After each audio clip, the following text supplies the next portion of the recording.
Yusuf Turakai is a professor of theology and social ethics. He joins me now alongside the convener of Initiative for a Better and Brighter Nigeria, Issa El Buba. Thank you, gentlemen, for being here on the news. I will start with you, Professor Turakai, and just... Okay, I think we have Issa now. Let's start with you and just get a bit of an understanding. The coverage by my colleague showed that there is blame game on the one hand, and there is a call for justice. In order to understand what justice is, there has to be an understanding of the issues. So from your perspective, from all that you've seen that's going on in that part of the country, what would constitute justice for the people? Well, thank you very much for giving us this platform to be able to discuss the state of the nation. When you talk about justice, what we are asking is let the government be able to stand on the path of truth. And the path of truth is this: we know who are the men, people who are carrying out these things that we're talking about, the daily killings, the daily bloodshed that is ongoing. It's not that we don't know, we all know.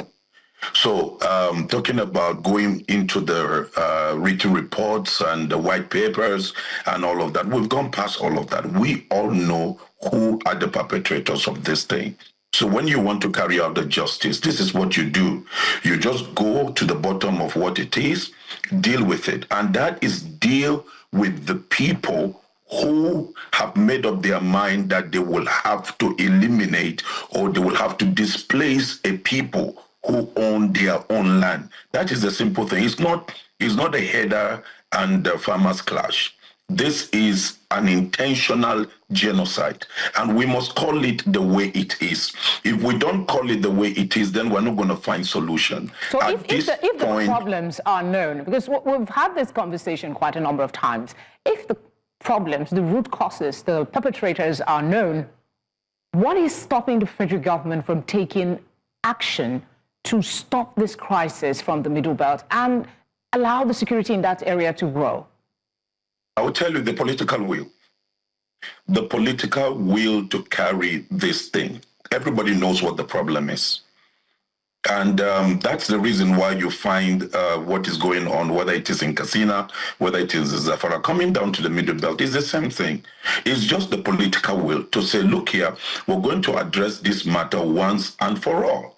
And number one, for instance, what stops us from banning what you call the movement of cattle across the country? We can convey things through trucks, but land thing, we have to stop it, because for me, as an example, I gave people farm last year. I purchased so much land so that I can help people. Nigerians are suffering, and so I decided to say, okay, come and farm. Give them money, give them the seeds and all of that. They farm, the rice grew up. At the point of harvest, the Fulani boys just drove in their cows and ate everything of several millions. So this is the situation. A farmer is a farmer. But these people believe that this land belongs to them and they must take it. So it's the political will. I mean, okay. Politicians are using this, to manipulate and then gloss over things. Nigerians, to be honest with you, the political class in this country, we're not honest to ourselves, and we're not ready. If we are lacking in the political will as a people, where does that leave us? Because in the conversation that we saw at the town hall, the security operatives there said they are seeking collaboration. But it seems the collaboration is impeded by some level of distrust between the people and the security agencies. What options do we have? Because peace must be returned to the Middle Belt. That's right. Now, let me give you this. What I've said is the government should empower the locals. The security agencies cannot do these things alone by themselves. So, for instance, you have several villages, and all you need to do is, connect these villages with the locals. The locals know their land. The locals know their people. For instance, most of the people that attack them, they know them by face. So here are the people who attack us. Go after them. If it is the Fulani, deal with the Fulani. If it is the Bureau, deal with the Bureau.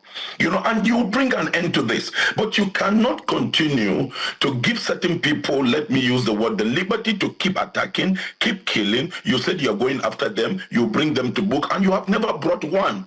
But you go after the locals. The slightest thing you will see, they will rally 20 locals, 30 locals, and say that they have apprehended the people that are behind the killing. But it's not the truth. It is the locals that are suffering. So the political will is that the government should empower the locals with the military, because the military and the police cannot do it alone. Okay, talk to us. The point where You say the military and they cannot do it alone, but talk to us about initiatives like what we have with the new Central Town Hall. How important are conversations like this in creating that synergy to get the conversation off the ground into actions? Yeah, it's good. For instance, what I've said is what you've done is a very beautiful thing to do. But then most of the times you realize these things are discussed, but the truths are not spoken. The truth is this, and we just have to face the truth. As of the present state of Nigeria with the security situation, 80% of the people that are carrying out these kidnapping, killing, are majorly from my own tribe, which is the Fulani militias. It's not all Fulani, but it's the Fulani militias. And we know them. We know where they are. We know the roots they are coming from. Thank you very much, Issa, for your contribution tonight. We appreciate your time.